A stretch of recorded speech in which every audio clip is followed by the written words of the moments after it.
Hello, I'm Dave Peach, and this is the Crawfordsville Peachcast, sponsored by Tri-County Bank, your community bank since 1892. See them in person or at tricountybank.net. Tri-County Bank, member FDIC, and equal housing lender.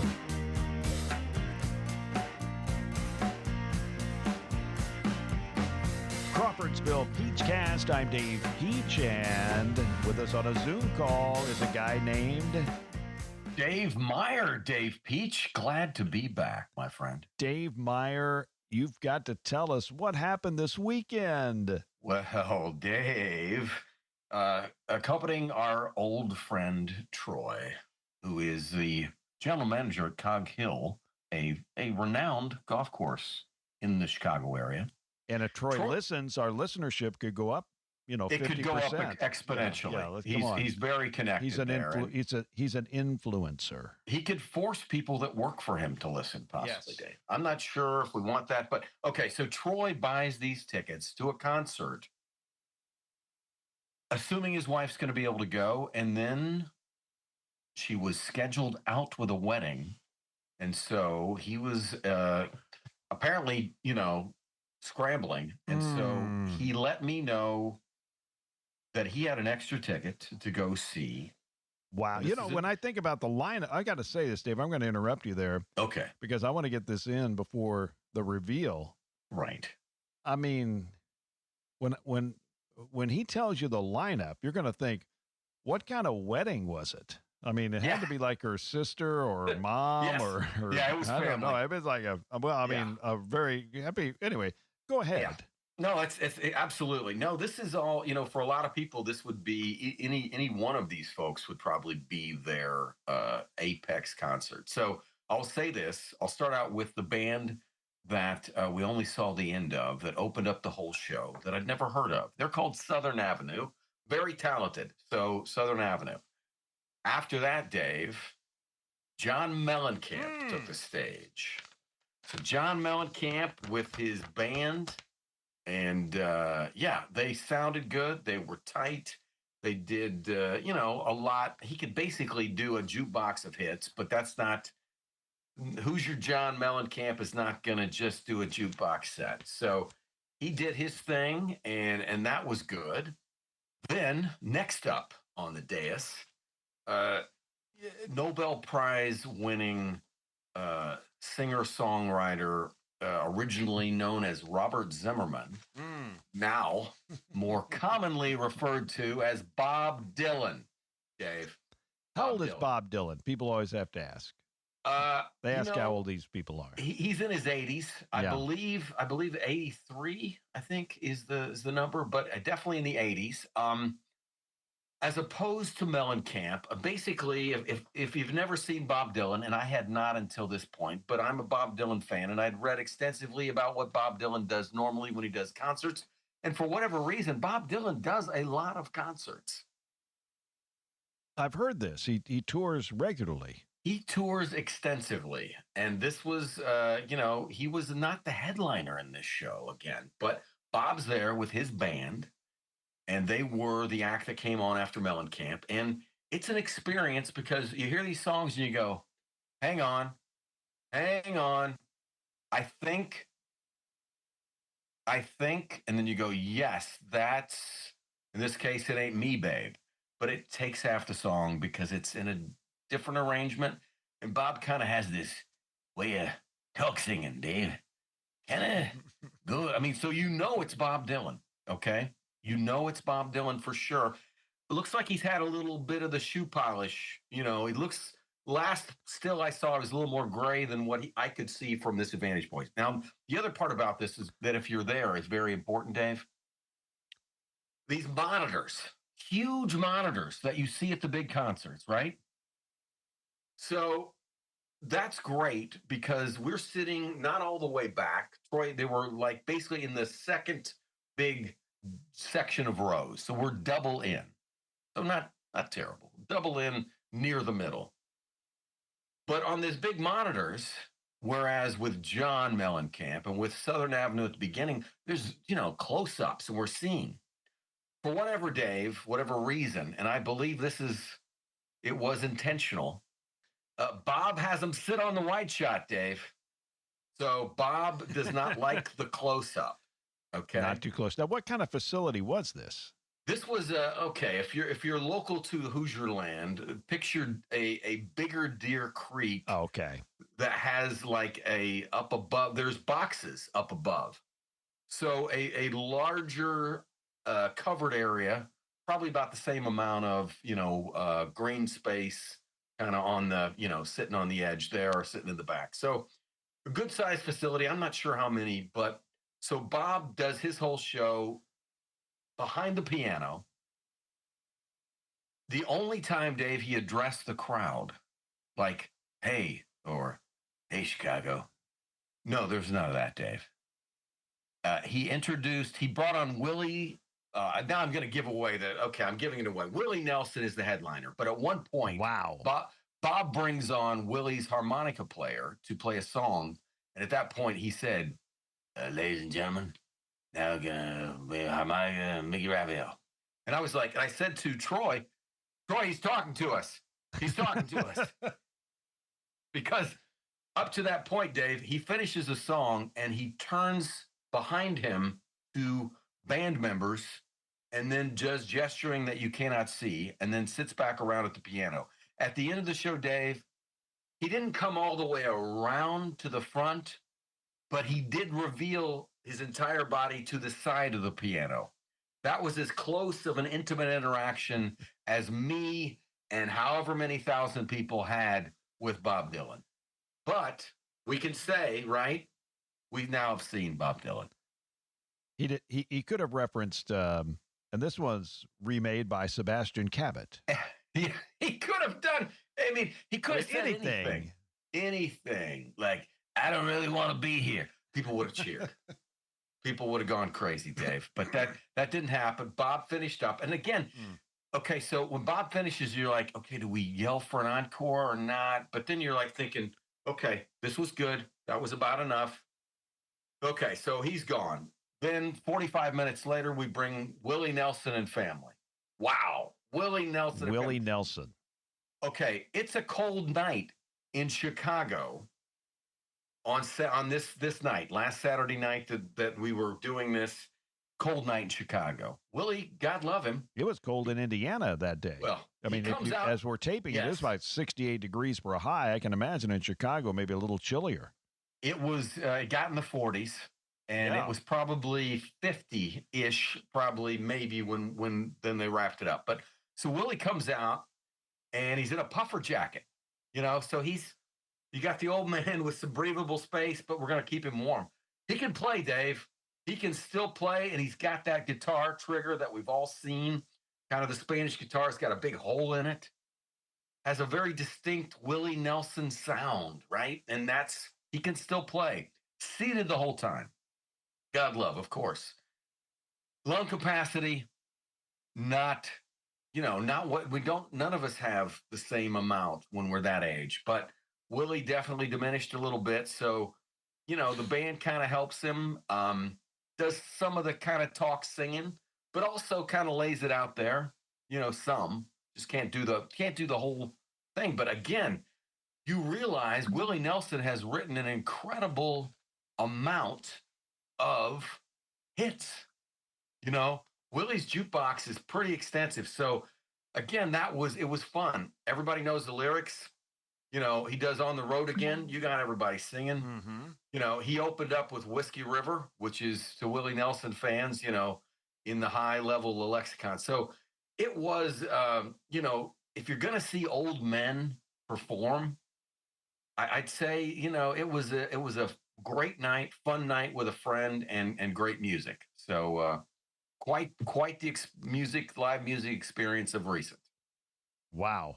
Well, that definitely, we didn't want to bury the lead, as they say. Dave Meyer seeing royalty, but I did forget to thank our sponsors, Tri-County Bank, your community bank since 1892.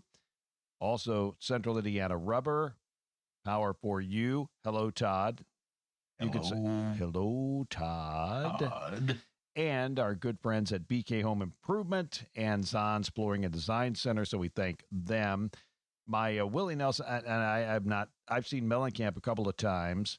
I have two quick stories. One, John Cougar was going to play. Well, he did play at the Crump Theater in Columbus in 1976.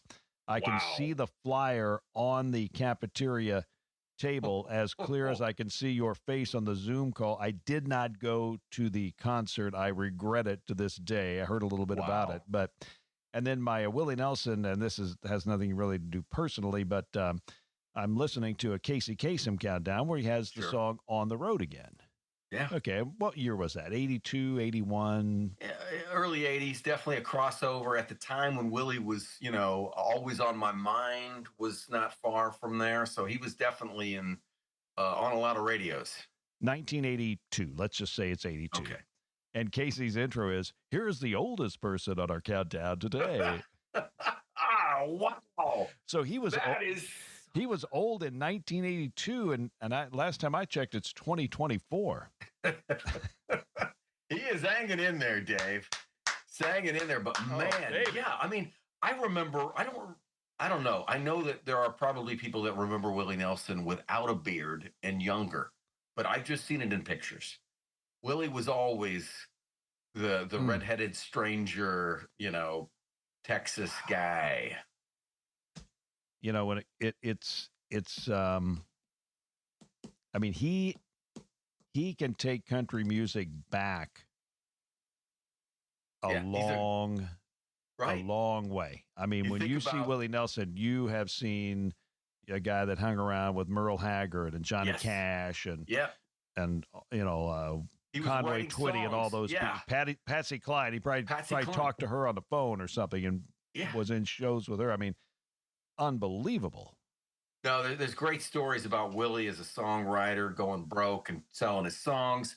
I mean, he wrote "Crazy," which Patsy Cline obviously made into a huge hit. So they probably did more than talk on the phone. They probably had business meetings or something, lunches and things like that. Yeah, absolutely. And I think, "Crazy" goes back, I believe, like 1962, maybe. So, in the 80s when Casey's looking at Willie, he's going, he's quite a bit older than the folks in Pablo Cruz. And listen to some of those old Caseys, and you'll hear Willie Nelson mixing it up with Hall & Oates and all that. It's crazy. Well, today it is an episode of the Crawfordsville Peachcast that is an Untoasted episode. And this was a movie that I can't remember I've ever seen. And I would say that there are a couple of things that I have to get off my chest when we get to the third segment on this movie. But it's the Gumball Rally in the bicentennial year of 1976. And I will say right off, a quick hitter on this movie. We'll go to Michael Sarrazin. Michael Sarrazin was the lead actor in the movie, The Gumball Rally. And Michael Sarrazin, as we look at his bio, Mr. Dave what all was Meyer, he in, Dave? Well, I was going to say, he's a Canadian man, or he was a Canadian man. He's no longer alive, unfortunately. He was in a movie called For Pete's Sake. Okay, is that with Babs? Good title. Was that with Babs, Barbara Streisand, I believe? It sounds like it. He lived with Jacqueline Bisset for 7 years. Wow, okay. We're building up his cred. And he was in a movie called They Shoot Horses, Don't They?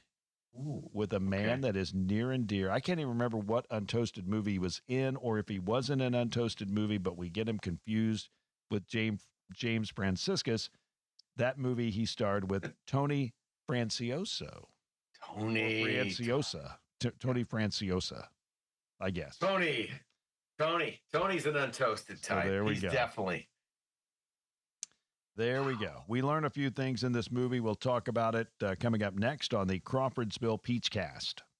Central Indiana Rubber Products provides the power for you. Central Indiana Rubber Products, or CIR, keeps farm equipment and local manufacturing processes running with gaskets, belts, seals, and O-rings, among a variety of other products and services. Employee-owned and always customer-focused. Central Indiana Rubber Products, 989 West, 83 North, Crawfordsville, and at indianarubber.com. Central Indiana Rubber Products, or CIR, power for you. Are you looking for great prices? Do you have a smartphone? Of course you do. This is Bria French. With Tri-County Bank's Merchant Discount Network, you can get discounts on food, entertainment, tools, and so much more. All you need is a smartphone and your TCB Smart Rewards checking account. Cost savings are only a click away. Terms and conditions may apply. Tri-County Bank, member FDIC, and equal housing lender.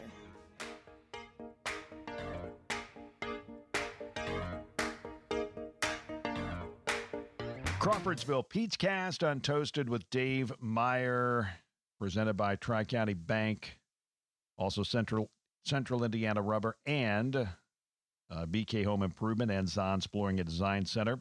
The Gumball Rally 1976, starring Michael Sarrazin, Gary Busey, Raul Julia, and Susan Flannery. Also Norman Burton. And, you know, I love these little tidbits. We find out Norman Burton, you can sometimes see it spelled with one N. Okay. That's Norman with one N. Okay. And in this one, he was billed as Norman with two N's. Wow.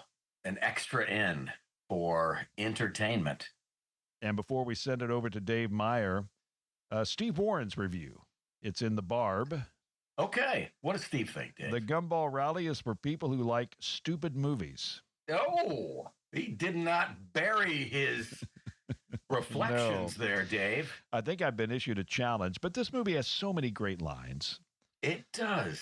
It does, Dave. And where do we want to start with those? Well, I was just going to say, we'll start with kind of the obvious one, 55 miles per hour. Fast enough to kill you, slow enough to think you're safe. Oh, that's so good. So good. And I will say that if you like car crashes and motorcycle crashes and exploding vans, this is your movie. If you want to see expensive cars cut in half, painted on, caught on fire, whatever, this is it. This is your movie. And I will say this movie had a gigantic cast. There was just a large number of people, and we'll talk about some of them along the way. But I will say, why did I pick this movie? I really have no idea. I had no idea what Gumball Rally actually meant. Although when I see two cars going fast, I say, "Hey, it's a Gumball Rally." How did I know that without seeing the movie? And there's so much about this. I mean, I, like you, did not see it in the theater and don't think I've ever seen it because this is like a title that it was in my head. Like I had to know of it then or hear of it there. Right? Yes, it's in my head, but I never saw it. And I can't remember HBO showing it a blue million times. Yeah. And it's also, too, by the nature of it, people are necessarily going to... Because I look at it like when I watched it, I'm like, oh, it's Cannonball Run with mostly people I don't know, and so so that's okay. I get that. And also like during the time period that this came out, it was right before, in general, the energy crisis, right? Which kind of was the first time that we'd probably ever put any kind of cultural brakes on our love with the vehicle. And so, we're coming out of movies. I mean, like Bullet was the late 60s, but I mean, this was not, the car culture movies, big chases, like The French Connection. This was, I look at this movie and I think, oh man, some of the stuff with the cars definitely influenced the Blues Brothers in a couple of years when they're shooting the Blues Brothers and wrecking a million cars. I'm thinking they were going back to watch the Gumball Rally. Gumball Rally 1976. I love the beginning. Sales of cherry poppy balls and Chocorama. Are they up? Are they down? I don't know. I just love saying cherry poppy balls and Chocorama. So many great lines. I love that, the seriousness, right? It's not a risk. It's a challenge. Just the level of the whole thing. You don't understand, the first guy, you're like, I've got a stable job. I've got all these things. I'm not like you. So it's like we're setting up, okay, we're gonna get this cast of characters that is seemingly has, some of them to begin with have straight jobs, but then are all of them crazy? It's like as we reveal, as we meet, are all of them crazy, Dave?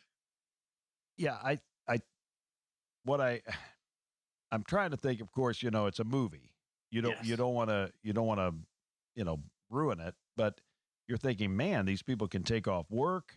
They can pay for these expensive cars. They can afford for them to get damaged.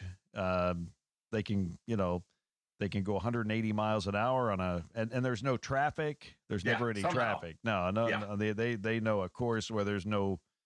I mean that it's just all clear sailing. But I love that where they just say Gumball. Yeah, and they all know and they all just show up at some room in New York.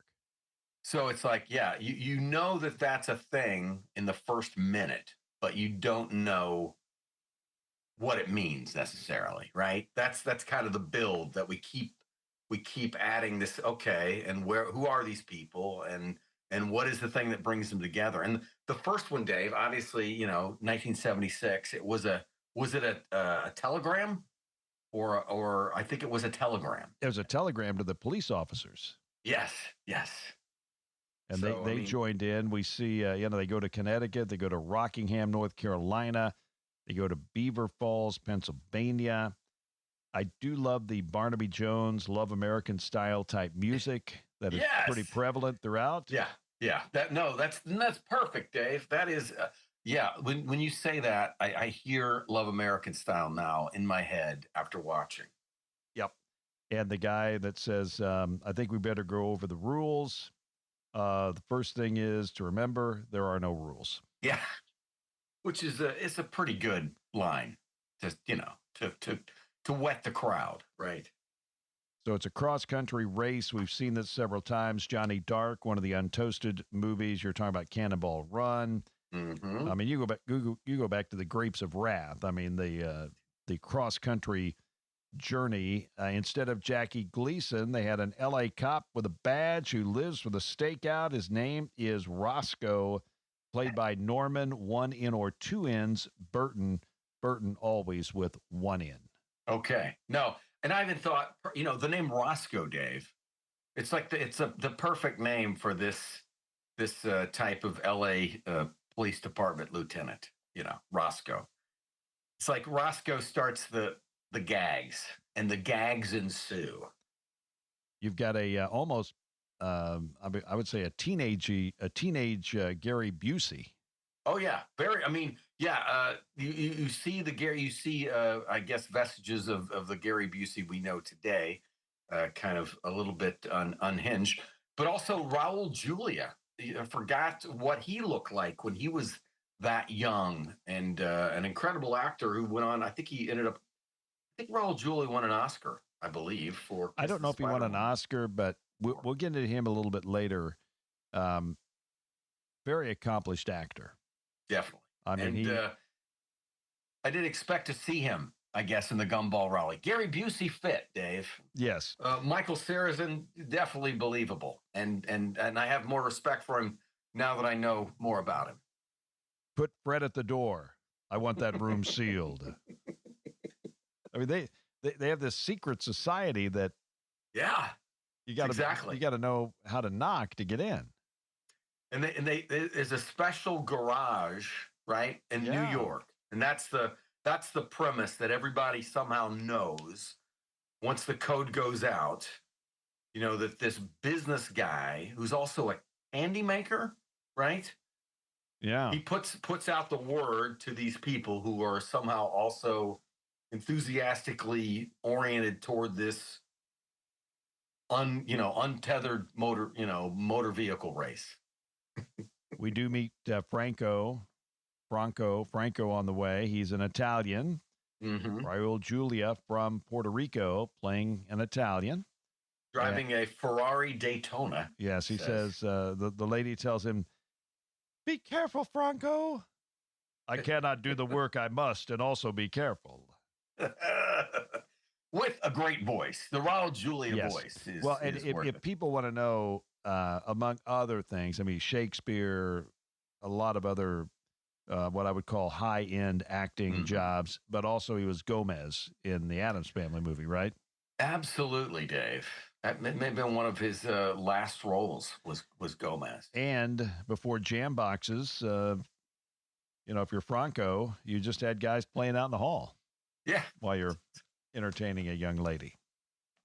Those were the days, Dave. I mean, these guys had a lot of money. I mean, to have like a violin 3-piece combo outside the door playing music, that can't be that cheap.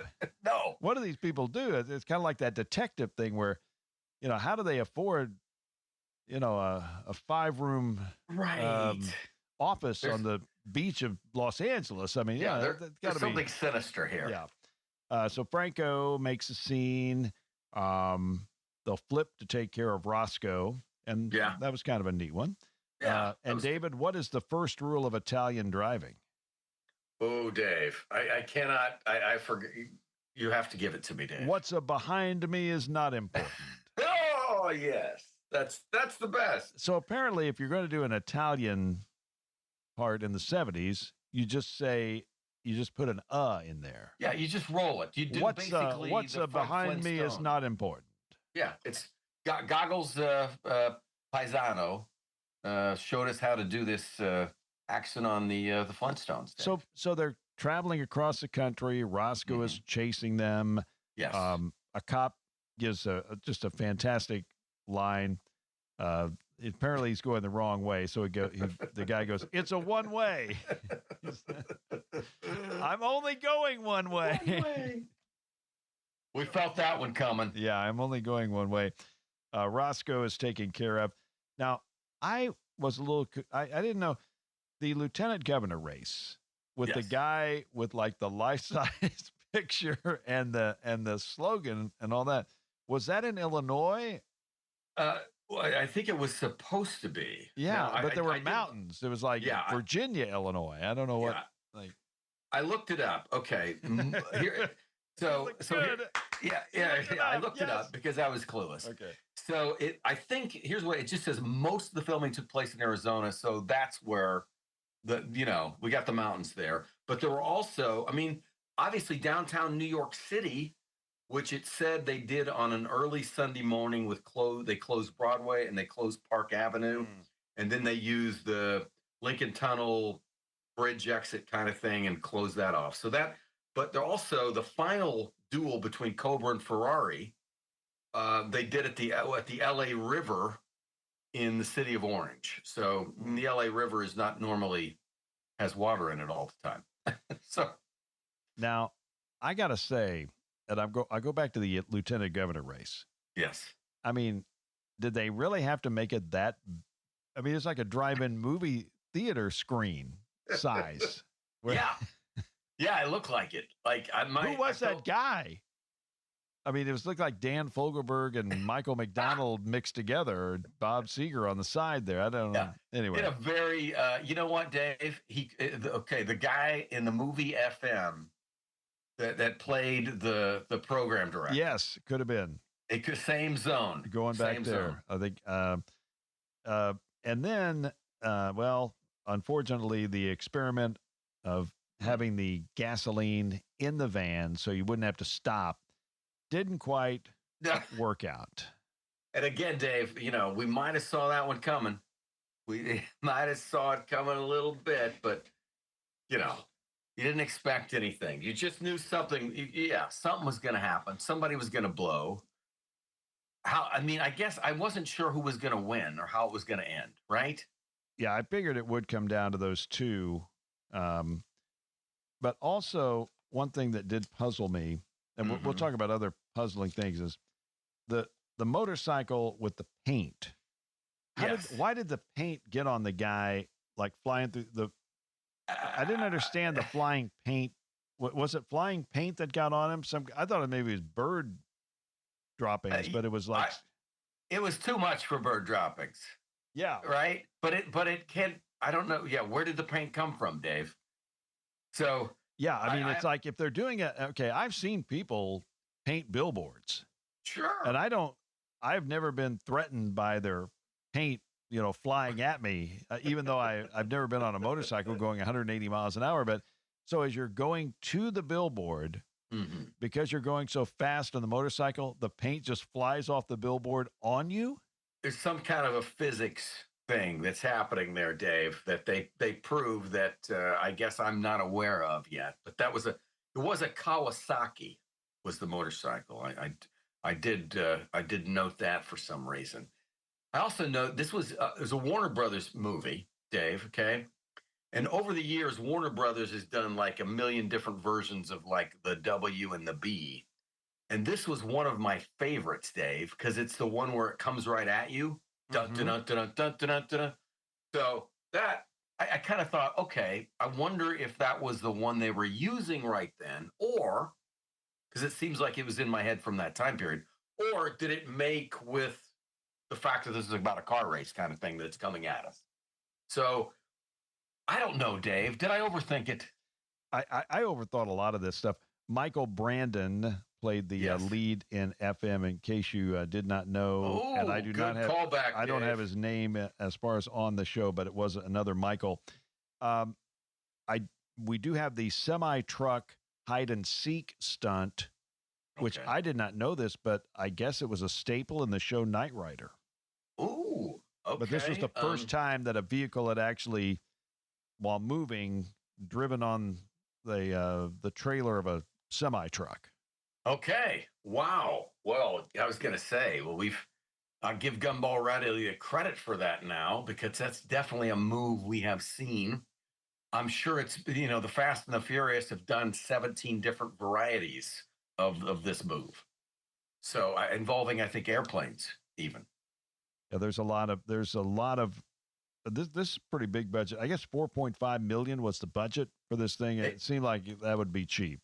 They must have got some promotional consideration, Dave, because I will say this, it was, you knew what cars they were in. So maybe the Dodge, Ferrari, Kawasaki, and Camaro, and, they were all in on it and providing a few of the vehicles. They couldn't have been given them all. It would have been too costly, I'm sure.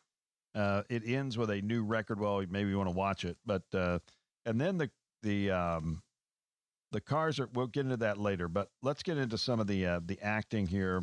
Okay. You got cars, you got women, you got hair. Linda Vaughn. You've got Dave. Linda Vaughn is in it. Linda Vaughn is the emergency plan alpha person.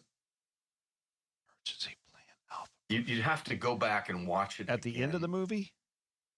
Yes, she is.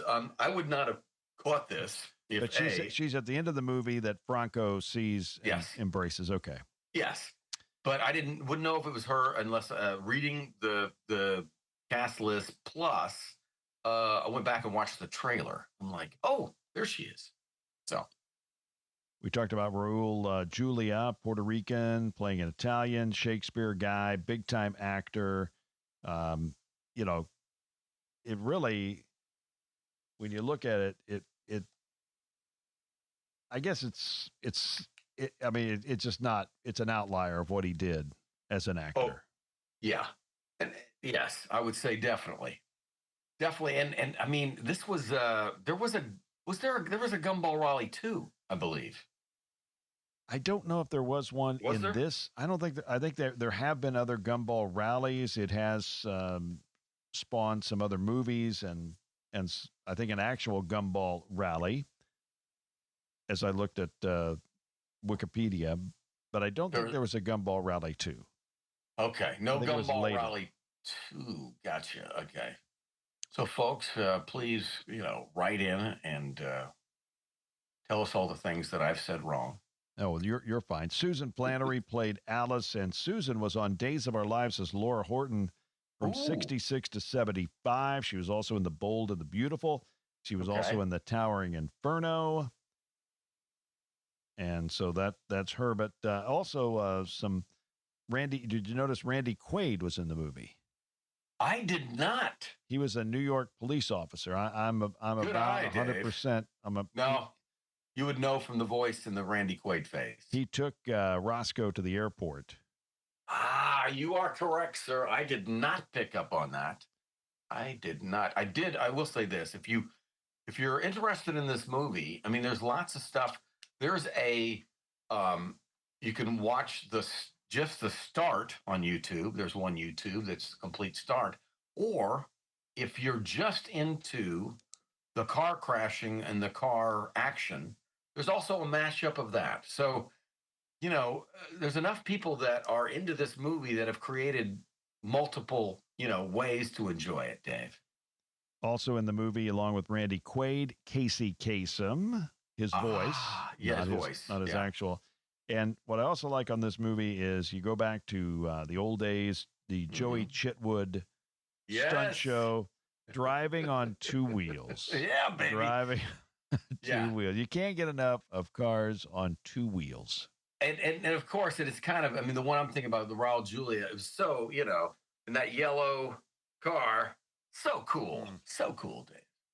I love this. We're going to talk about a couple of little things that were, one that Wikipedia said was in the movie, and I looked at it twice and couldn't find it. I'm going to ask Dave Meyer if he remembers this part. And then the ending of the movie made me scratch my head just a little bit, and we'll talk about those in the third segment of the Crawfordsville Peach Cast. Dave Peach here with Brandon Kappas from BK Home Improvement. And Brandon, you have an exciting announcement. Yes, Dave, thank you. We're excited to announce Zahn's Floor Covering is now Zahn's Flooring and Design Center, acquired by BK Home Improvement. I understand Bob Zahn will be staying to help. We are excited to have that, and absolutely, Zahn's Flooring and Design Center is happy to have Bob Zahn still involved in that same local presence they're used to dealing with. There has been a little confusion. BK Home Improvement is not affiliated with BK Painting or BK Property Management. You are located at your headquarters in Lebanon, Indiana. Yes, we are excited to expand both brand names inside of both markets for Lebanon and Crawfordsville. Please come visit our showroom at 310 North Green Street, as we will consistently be redesigning and offering new, innovative products and technologies. And you are still going to say, Zahn's Flooring and Design Center. We are everywhere you walk.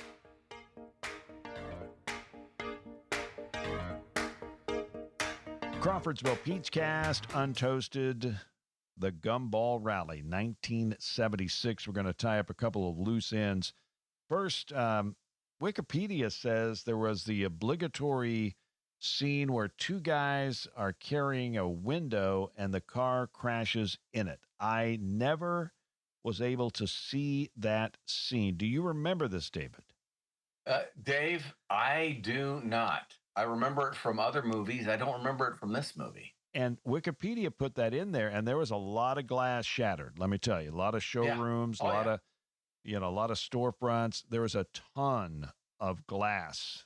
And I looked at this movie.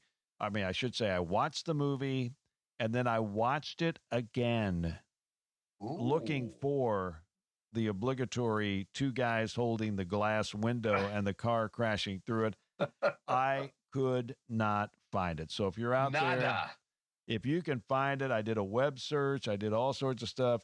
I mean, I can't find it. So anyway, obviously I got a lot of time on my hands on the weekend to check this out. Now the ending. Okay. Now and I'll let you first, how much leeway does a movie get? I mean, because they're not real. It's not, right. This isn't real. I mean, well, we're not haters, Dave. I'm not a hater. I'm not a hater. But I mean, on the other hand, I still wonder how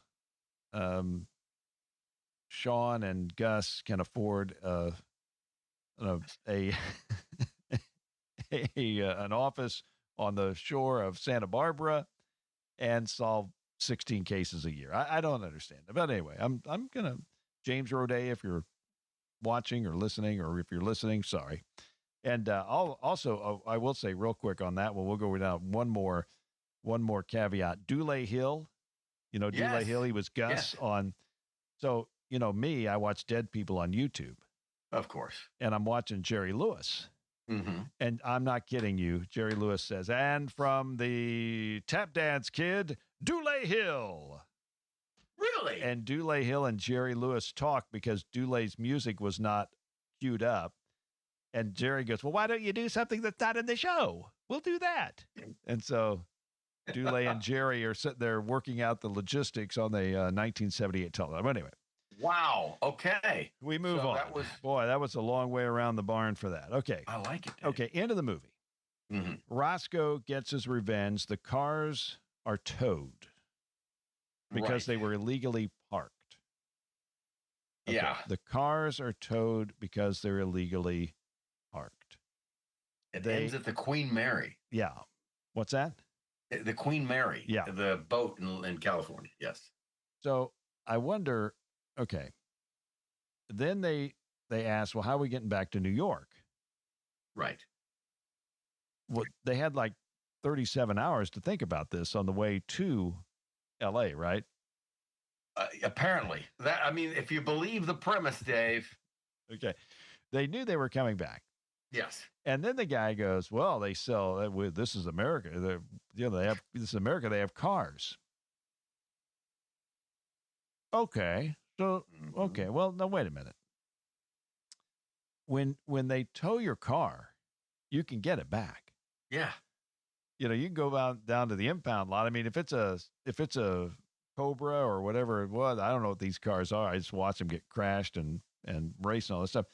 You go down there, you pay like $100 and get your car back. Yeah. Yeah. You drive that back to New York. That would be my first thought before I would let the car stay in California. And Dave, on a parking violation, I don't think they can confiscate your car forever. But even I don't know the rules of California driving. If you leave it there, Dave, you're paying every day. So you got to get the car out immediately. That's the whole. Your car's impounded. Yeah. Well, they act like they have no. They'll never get their car back. And Roscoe has gained his revenge by towing their cars. That's kind of like I would akin that to gaining your revenge by throwing 4 toilet paper rolls in your tree. I mean, I got them. Yeah, you want to go, okay, Roscoe. I mean, I think a little more revenge would be in order. But again, at the end, another Gumball Rally ensues. They utter the word, and the group, it's like, ride up, mount up. We're going to go.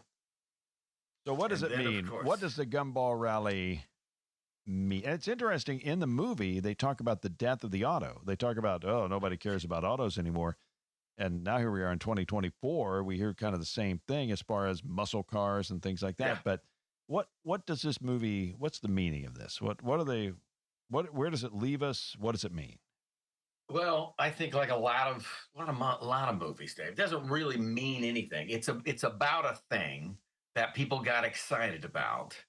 And it's also, there's the notion of getting away with something in a cool way has always been a decent movie premise, whether it's, Ocean's 11 or The Sting or just, somebody putting something over on the man in some fashion. And in this case, it's this kind of group of funky folks and their cars. And this, Gumball Rally is a cool name for something. So I don't know, Dave. I don't know if it means anything other than it means that we like to do stuff and try to, and basically we like to take risks and get away with it and laugh at our ability to do it. There's no character development in this movie. No. Yeah, the plot is no. It's a simple and no character. Yeah, no one was going to get pushed for any awards after this was over. And Michael in the movie doesn't worry about the price of Chocorama or cherry poppy balls. In the movie, on the trip, there's no. Wait a minute, maybe I should care about cherry poppy balls. No, none of that. No introspective. This is just hit the accelerator. Hit the accelerator. Are the stars? Yeah, the cars are the stars. Hit the accelerator. Hang on. If you like movies like this, now you can still buy a DVD of this, Dave.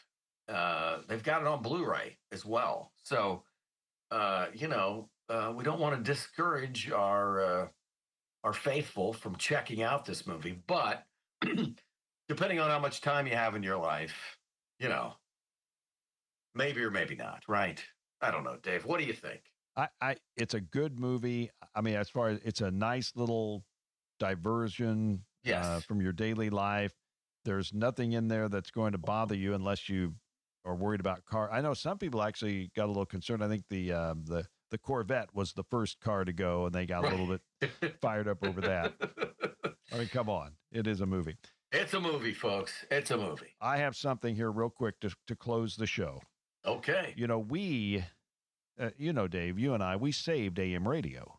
We, and very proud of it. Single-handedly. When we got on it, everybody got on it. It seemed, I think you lit the flame, Dave, and we're just still trying to fan it. So we go to the Radio Inc., and, I've been featured in Radio Inc. before several times. Yes. And by that, it's an industry publication, people. It's July issue. There are ways, if you appreciate someone's efforts, you can send them a thank you note. Right. Send them a gift card. Yeah. I don't know. There's different ways to thank people. But you go to the Radio Inc. magazine, July 15th, 2024, and here's how they thanked the two co-sponsors of the AM for Every Car bill in the Senate. Okay. Ted Cruz, U.S. Senator from Texas. Yes. Ed Markey, maybe you can help me, is a U.S. Senator. Massachusetts. Thank you. Well, what they did in Radio Inc., they named them one of the 40 most powerful people in radio. They're tied for 32nd in the magazine. Because they're sponsoring the legislation. God exactly. Good effort. How about that? Now, that's a thank you note for the ages, man. That's a good one. And, Dave, a bipartisan effort. Yes. So that's yes, we've got them both in there. Let's see. Ted, Harvard 95 law, Ed Markey, Boston College law, 1972. And so, again, the AM fight continues. I think we're gonna push that baby over the line. And what we're talking about is a legislative or a bill that would mandate people don't like that word. It would require that AM is on the dashboard when you buy your 2024 whatever it is with the drive-in movie screen there in the front seat. It would have that little AM tab on there. That's what we're fighting for, that AM tab to remain on the dashboard. And so far, so good with the help of Senators Cruz and Markey. It's a good effort. Great effort. And started out by the Peach. That's right. We did it. And spreading both south and east and across the country. We're not asking a lot, Dave. Mm-hmm. We keep the AM radio we came, alive. We conquered, AM radio. And I've got my little AM radio that I had on my bike in Columbus, Indiana. I can remember listening to Casey Kasem on that bad boy, and it brings tears to my eyes. Yeah, still have I just grabbed recently my little, it's not a transistor, so to speak. It's got the AM FM on there, but that's the best way to go out back and turn the game on. And David, sometimes, and I should say more than sometimes, on my presets, on my radio, I have 1070. Okay, because it was for a long time. WIBC, and I'll hit that 1070, and I can't hear them. Yeah. But in my mind, in the dead air, I can hear Chuck Riley and Gary Lou Todd Palmer. and Lou Palmer and Paul Page and all the voices of Fred Heckman. Yeah, Big John Gillis. All that through the years. I can hear them. And anyway, I kind of, to me, that's the one that, for me, along with WLS out of Chicago, 890 and 1070 were the two. And of course, in Columbus, 1010, which I worked for several years. So I'm an AM guy, and we thank you for your support. We'll try to get that over the goal line and save AM radio. Untoasted. What is next up? I'll tell you. I think it's Semi-Tough. Oh, cool. I'm pretty sure. I've got it here. Yep. Bert and Chris. Semi-Tough, 1977. We go up a year. That is next on Untoasted. Dave, always a pleasure to work with you. My pleasure, Dave. My pleasure, sir. And who is it that we always talk about, Dave? Well, we talk about Tri-County Bank, your community bank since 1892. Also, our good friends at BK Home Improvement and Zahn's Flooring and Design Center. And Central Indiana Rubber, power for you. 1, 2, 3. Hello, Todd. Thanks for listening to the Crawfordsville Peach Cast, sponsored by Tri-County Bank, your community bank since 1892. Tri-County Bank, member FDIC, and equal housing lender. Tune in Thursday for a new episode on Apple or Spotify. And please like, subscribe, and download the Crawfordsville Peach Cast. This podcast was produced and edited by Up Their Media and is a presentation of Fork Broadcasting Digital. I'm Dave Peach, inviting you to join me next week.